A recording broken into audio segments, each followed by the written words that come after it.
ఆ రథోత్సవం కళ్యాణ మంటపం. ఆహా బాగుందయ్యా. మేం పిల్లా పాపలతో ఎండా వానల్లో దేవుడు దర్శనానికి క్యూలో నిలబడి పడిగాపులు పడుతూ ఉంటాం. వెనక నుంచి ఓ మంద ప్రవేశిస్తుంది. ఎందుకయ్యా అంటే స్పెషల్ దర్శనం, టికెట్ 3 రూపాయలు. దేవుడి పేరు మీద వ్యాపారం చేయడం, దానికో ఆలయం, దానికో ధర్మకర్త, అతని వెనక అలగా జనం.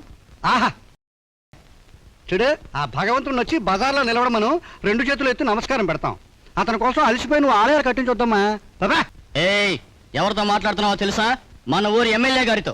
అమ్మమ్మమ్మమ్మ, మొహం పోలిక దొరకలేదయ్యా. ఆ తరచూ వస్తూ ఉంటే కదా గుర్తుండడానికి. 3 సంవత్సరాల క్రితం 3 మూరల గావంసా కట్టుకుని రోజుకు 3 సార్లు మా ఇంటికి వచ్చేవాడు.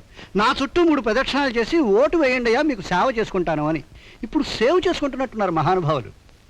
ఖద్దరు పంచ, సిల్కులాల్చి, మెళ్ళో మైనర్ గొలుసు. అమ్మ ఒళ్ళు కూడా బలిసిందయ్యా.